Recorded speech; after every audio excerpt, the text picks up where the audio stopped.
Assalamualaikum warahmatullahi wabarakatuh. Alhamdulillah wassalatu wassalamu ala Rasulillah wa ala alihi wa sahbihi wa man wala.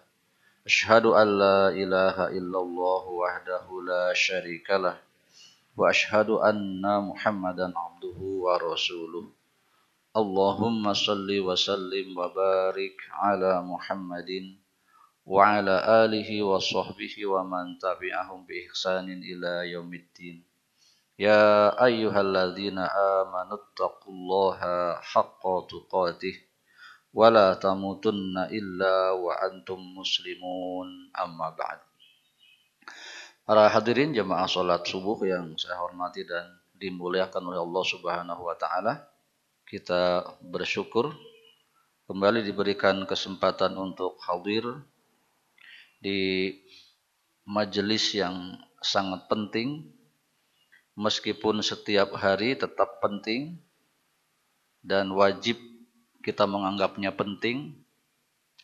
Yang pertama, sholat berjamaah. Nah, satu majelis yang setiap hari, sehari 5 kali, ya, maka disitulah kita dipertemukan dengan umat Islam yang lain, bersilaturahim. Dan dengan ketemu saja itu sudah digugurkan dosa-dosanya. Kata Nabi SAW, apabila dua muslim ketemu dan bersalaman, maka keduanya digugurkan dosa. Makanya siapa yang hadir ke sini sering begitu ya, dan memang ketemu, usahakan ketika awal kali bertemu itu bersalaman. Jadi bersalaman itu memang ada pahalanya. Tetapi yang sesuai dengan hadis Nabi adalah ketika ketemu. Ya. Adapun setelah sholat, assalamualaikum, assalamualaikum, salaman itu tidak ada dalilnya. Bukan tidak boleh, tapi yang cocok yang tadi. Pas ketemu, salaman. Ya. Kalau sudah ketemu salaman, ya sudah kan, sudah digugurkan dosa. Jadi sudah cukup. Ya. Taib. Maka hal ini mesti dibiasakan. Maka sering saya sampaikan, Pak caket Pak calikna, dongkap ke masjid yang baru, sholat depan, deketin teman kita, supaya ketika selesai sholat atau sebelum sholat kita bisa salaman minimal satu orang. Biasanya abdi di dia yang caket pariki. Pariki tidak minta digugurkan dosa, tapi begitu saya salaman dengan beliau, ikut digugurkan dosa. Maka dua-duanya harus merasa berkepentingan dalam perkara ini. Meskipun dengan orang yang tidak kita kenal. Silahkan. Baik, kita terkadang apa hubungannya ngaji ilmu yang ini kok bisa tetap disebut sebagai jalan masuk surga. Kata Nabi SAW, man salaka tariqan yaltamisu fi'i ilman sahalallahu tariqan ilal jannah. Barang siapa datang atau mendatangi majelis ilmu, maka dia akan dimudahkan jalannya menuju surga. Nah, kalau ngaji tajwid nyambungnya sebelah mana bisa masuk surga, Pak? Ayo. Kan ngaji tajwid mah baca ya. Nah, nyambungnya adalah ngaji tajwid atau Al-Quran adalah belajar membaca Al-Quran. Jadi kalau bacaan Qurannya benar, sholatnya juga benar. Otomatis kalau bacaan Qur'annya tidak benar, sholatnya juga tidak benar. Maka sholat yang benar itu yang mengantarkan manusia ke surga dan sebaliknya. Baik, kita lanjutkan kajian kita. Kita mengkaji ilmu tajwid yang berdasar kepada buku atau kitab yang disusun oleh Syekh Aiman Rusdi Suwaid, Dr. Syekh Aiman Rusdi Suwaid. Ya. Versi Arabnya yang ini versi Arabnya. Nah, ini versi Indonesianya. Ya. best seller. Jadi ada di toko oren, ada di toko hijau dan tulisannya mangga. Tapi memang kalaupun mempunyai bukunya perlu dibaca bareng-bareng, perlu dikaji bersama-sama. Nah, nanti saya lebih pakai yang ini karena yang ini nggak ada PDF-nya ya. Tapi kalau yang ini bisa di-download di internet. Meskipun eh, gambarnya kurang bagus ya. Kalau mau yang bagus ya beli aslinya, yang bergambar dan main cerang begitu ya. Memang disediakan seperti itu. Baik, bab kita adalah setelah kemarin kita menjelaskan tiga mad yang sama dengan mad apa Pak? Mad tabi'i. Apa saja? Satu yang saya jelaskan kemarin, mad badal. Mad badal itu kumaha? Alif hamzah yang dibaca panjang. Kalau dalam Quran Indonesia begini mad badal. Ya. Kalau Quran Madinah begini, pada A ya, pada A. Dan seterusnya. Yang kedua mad seminggu sekali pokoknya. Udah sehari 3 kali baru nggak lupa. Mad iwad. Ya kan? Nukumaha mad iwad teh? Contohnya jan. Afwa jan dibaca afwaja tak nukia mad iwad. Katilu.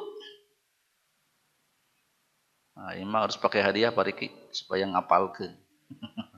Yang bisa nebak dikasih hadiah. Sepertinya bakal ngapalkeun. Mad silah qasiro. Nu kumaha ieu? Ha domir baik hi maupun hu. Kalau dalam Quran Indonesia begini. Wabihi walahu. Nah, itu mad silah qasiro. Ini semua kadar panjangnya sama dengan mad tabi'i, 2 harokat saja. Kalau kurang bagaimana? Kalau kurang salah. Ya. Dan bisa mengakibatkan salah makna. Kepanjangan mah tidak. Kalau kurang panjang jadi 1 harokat salah makna. Baik, kita lanjut kepada bab berikutnya. Pasangan atau saudaranya mad wajib muttasil. Masih ingat? Mad wajib muttasil. Apa ini? Apabila ada mad tabi'i menghadapi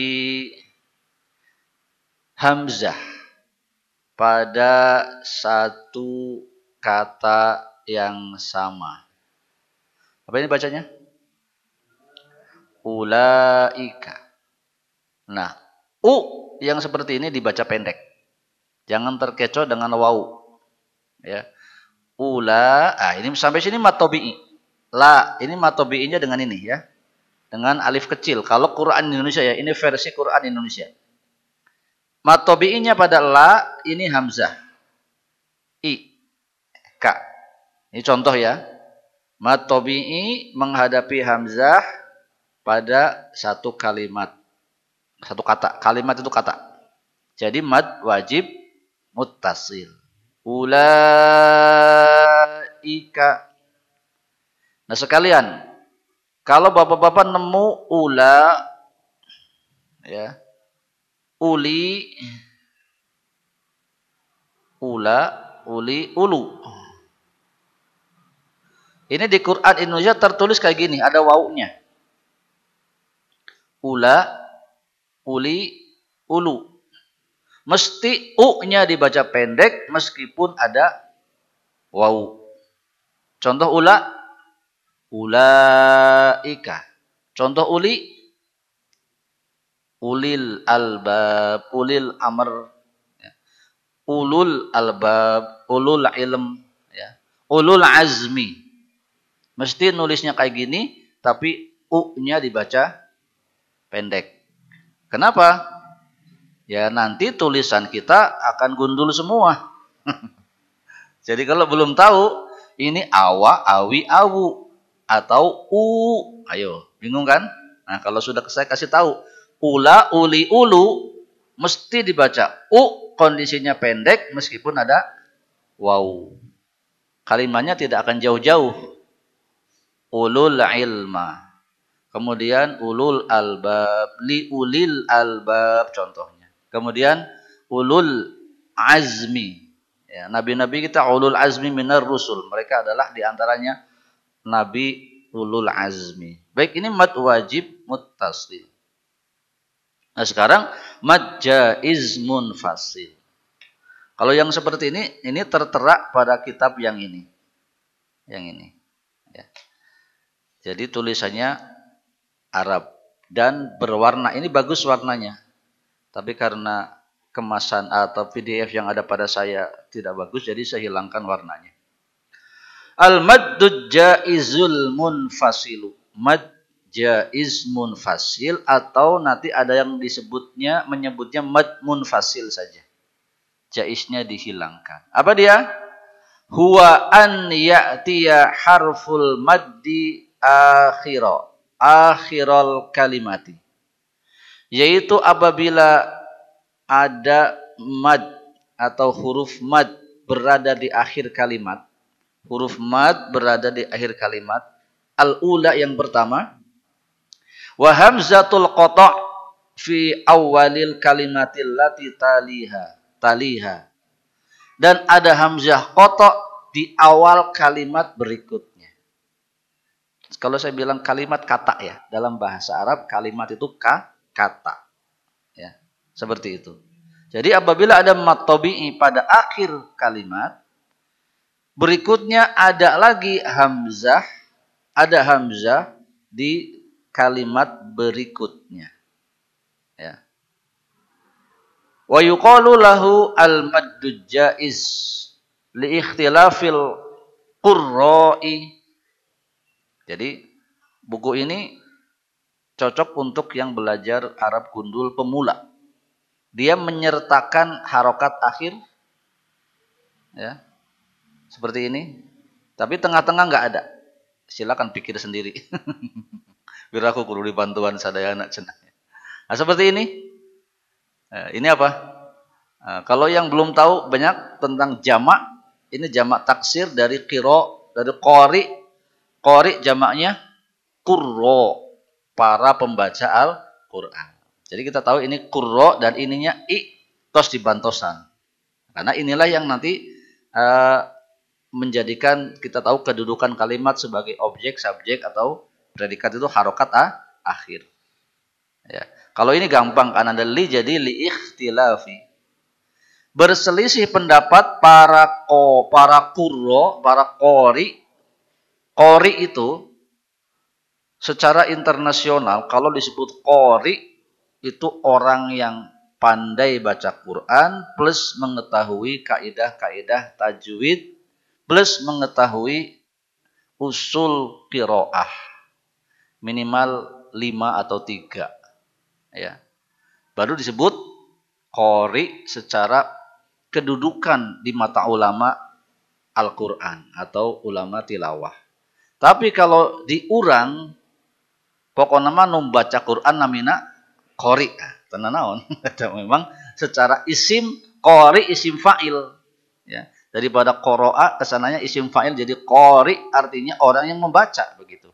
Memang. Tapi dalam jabatan-jabatan dalam ilmu maka disebut qori itu adalah orang yang ahli pisan baca Quran. Tapi bedanya bukan qori'ah. Ada di YouTube atau di apalah yuk. Seseorang yang dia belum ngerti bahasa Arab, kemudian bikin konten yang artinya memalukan diri sendiri. Ya. Kenapa cenah qori'ah? Kalau perempuan kan qori'ah ya. Qori'ah teh tukang baca Quran perempuan sama dengan al-qori'ah dalam Al-Qur'an.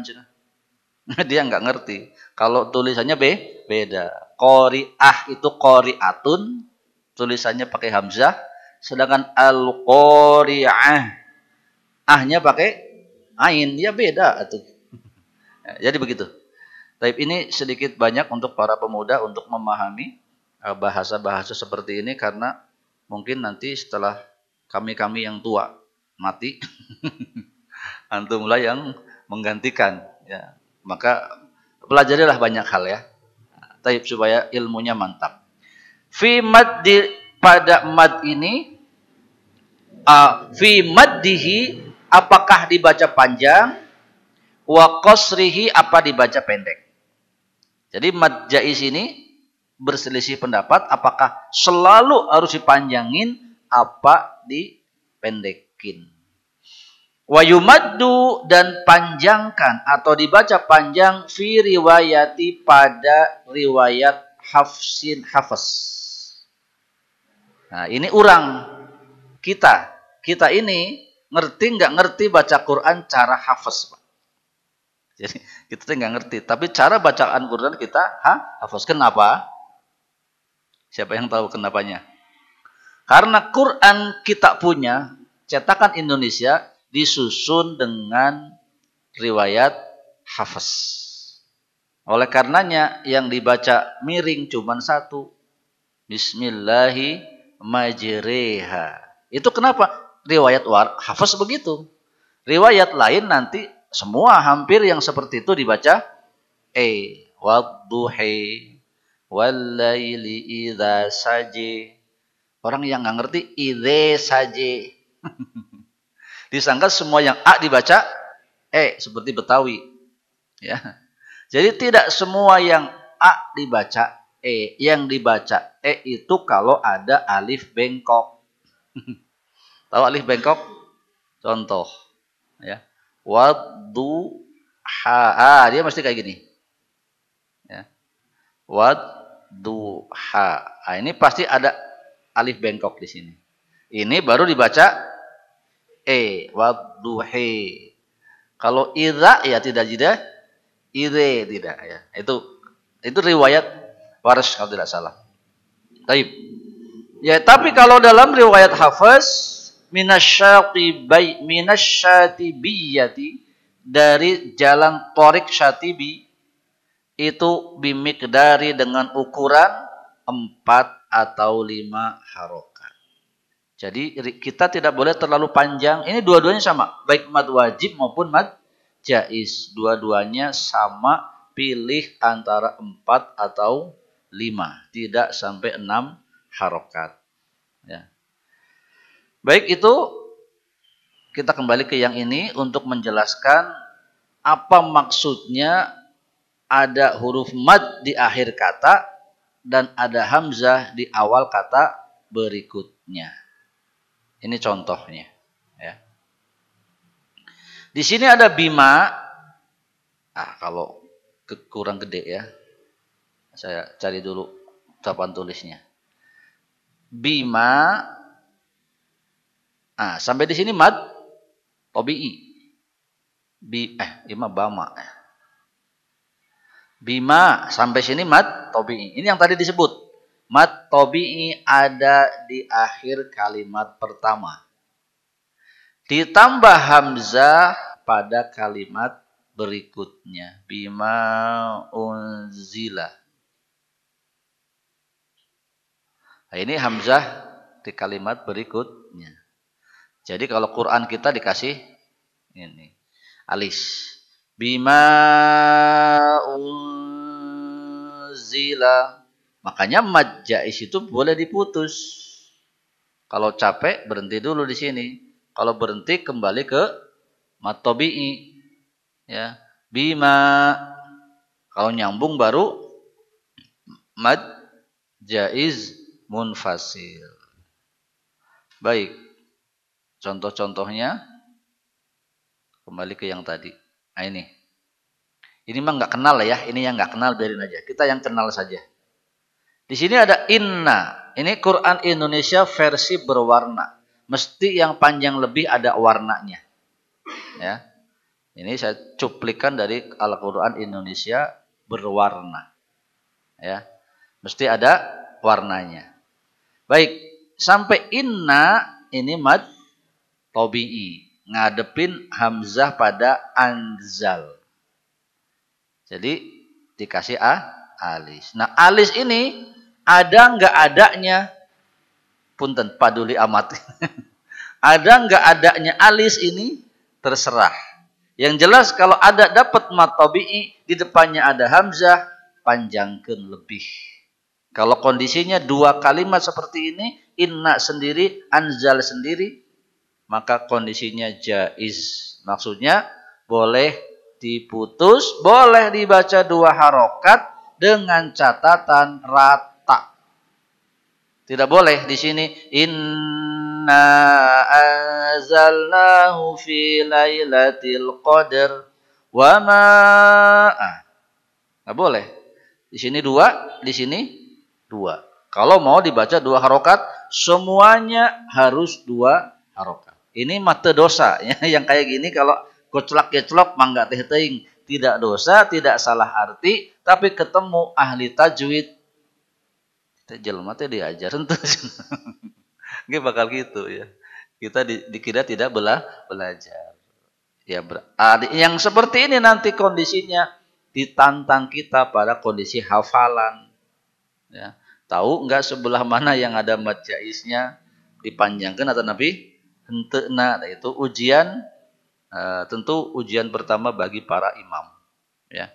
Kalau bapak-bapak jadi imam di masjid RT kita mungkin enggak masalah.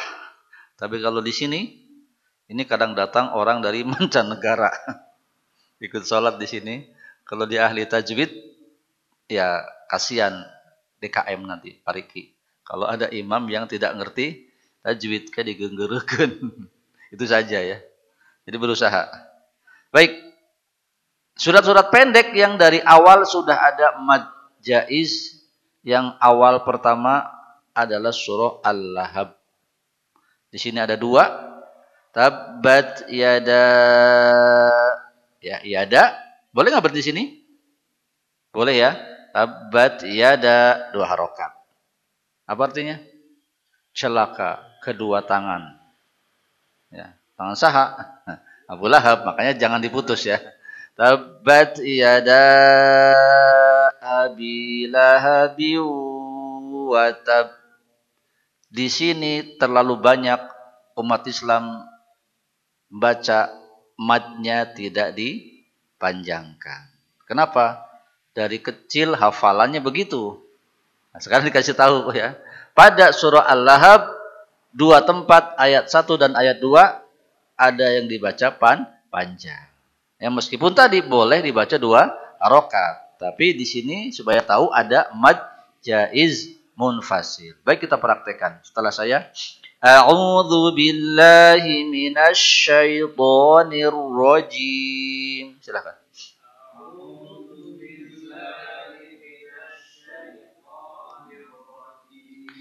Bismillahirrahmanirrahim.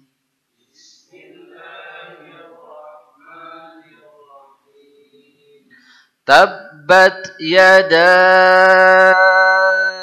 abi lahabi wa tab. Monggo.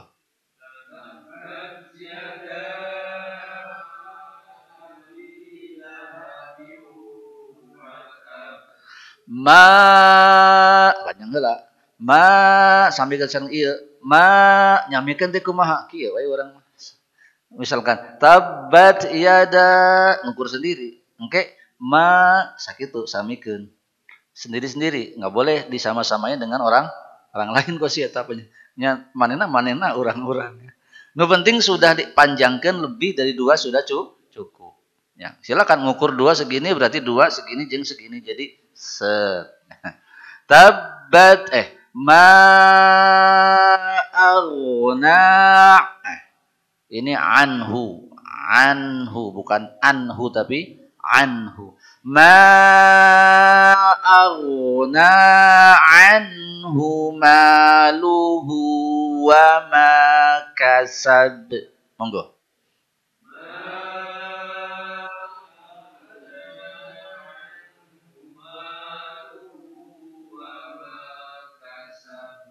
Nah, gitu. Yang pengajar-pengajar gini-gini ngajar ya. Tiga non dirijen gitu ya. Supaya paham orang-orang panjang pendek. Baik, karena bukan baca ini, surat berikutnya yang hampir setiap ayatnya ada itu surah Al-Kafirun. 1, 2, 3, 4, 5, 6, 7 tuh. 7 kalimat jaiz munfasil. Capek sih baca Al-Kafirun itu.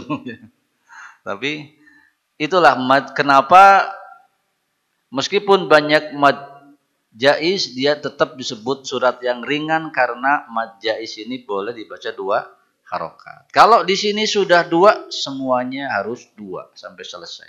Ya. Tapi karena kita biasa 2 kita akan praktekkan yang 4 ya. Nah, bapak-bapak jangan lihat karena sudah hafal kan? Sudah Al-Kafirun. Yuk sama-sama. 1, 2, 3 bismillah. Bismillahirrahmanirrahim. Qul ya ayyuhal kafirun. La a'budu ma ta'budun. Yuk. Wala antum abiduna ma a'bud. Wala ana abidum ma abattum. Wala antum abiduna ma a'bud. Lakum dinukum waliyadin. Jadi ada 7 tempat yang kesemuanya mengandung mad jaiz munfasil. Ya, nggak apa-apa dibaca 2 harokat. Sekarang sudah ngerti aturannya. Kenapa Mas dibaca 2 harokat? Karena boleh. Ya, kenapa? Oleh karena itu nama madnya mad jaiz. Jaiz teh boleh. Ya, jaiz teh boleh. Kesana ya juz. Itu juga pengertiannya nanti dari jaiz juga. Ya. Dan aturannya kalau sudah baca 2 semuanya harus 2. Tidak boleh acelok-acelokan. Baik, tanbih, peringatan. Kutibat ya allati lin nida waha allati lit tanbih fil mushafis syarif. Ditulis ya allatin lin nida yang berfungsi untuk nida. Nida itu panggilan. Ya Muhammad. Ya Muhammadu apa ya Muhammadun, Pak? Lupa. Ya Muhammadu. Ya. Kalimat atau kalau setelah ya datang an dihapus. Muhammadun jadi Muhammadu. Ya Muhammadu. Ya. Kalau tidak dimatikan, kalau dimatikan ya Muhammad. Ya.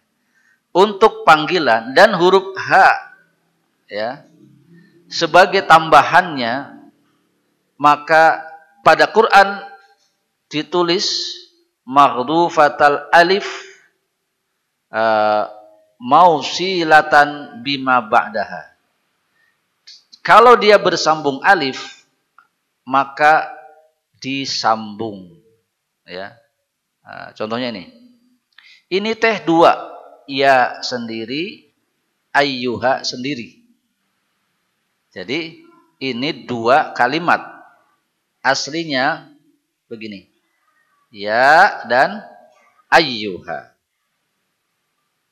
Ya uli. Ini yang tadi. Ula, uli, ulu.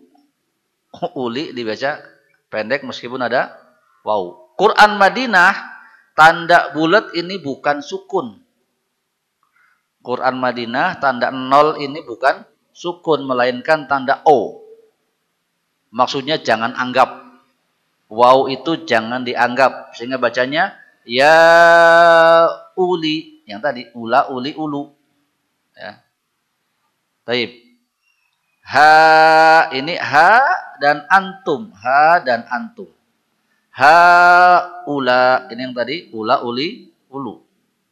Jadi, mesti dibaca pendek. Ya. Ha, ini dua kata. Ha dan antum. Ha dan ulai. Ini ha, ulai. Jadi ini tata cara penulisan. Maksudnya apa? Agar bapak-bapak tahu di sini dua kata. Sehingga ketentuan madnya bukan mad wajib tapi mad jaiz. Ya. Sebab nampak dia satu kata.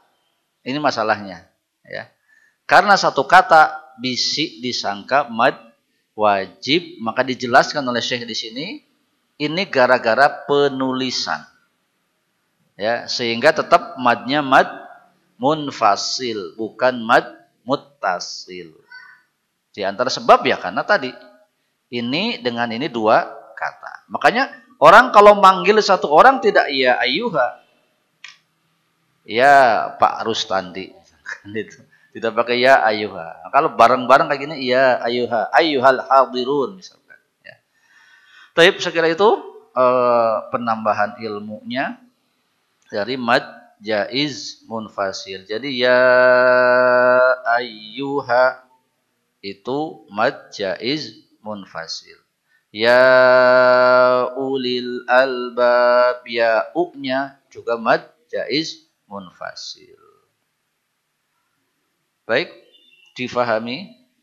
Secara tulisan mesti sudah difahami. Nanti yang berat adalah pada kondisi hafalan. Ya. Coba. Tabbat yada abi lahabin wa tab. Da'a. Mad apa? Yang tadi. Mad jaiz munfasil. Sekarang. Dekat dengan itu. Idza ja'a. Mad naon? Eta mad wajib. Padahal pada kita suratna. Apa bedanya? Ya tadi cuma satu kata dan dua kata. Tulisan ja'a, ya, idza ja'a, gitu kan? Ja'a, idza ja'a. Ini ja'a meskipun 3 huruf itu satu kata, ya. Tabbat yada'a, yada'a. Makanya nggak boleh bapak-bapak baca idza ja'a, tarik nafas. Anasrul, nggak boleh. Kenapa? Karena a harus ikut ja'a. Ikut ja. Dan dia ada arti. Ja'a apa artinya? Telah datang. Ya. Ja'a telah datang. Ya. Taib, misalkan kita gunakan nanti dalam percakapan ja'a Muhammadun. Telah datang orang bernama Muhammad. Ya. Baik. Nah, nanti begitu. Idza jaa, mad wajib katanya. Tapi jangan bari salat, bari ngapalkeun. Taib, sekali itu untuk bab tajwid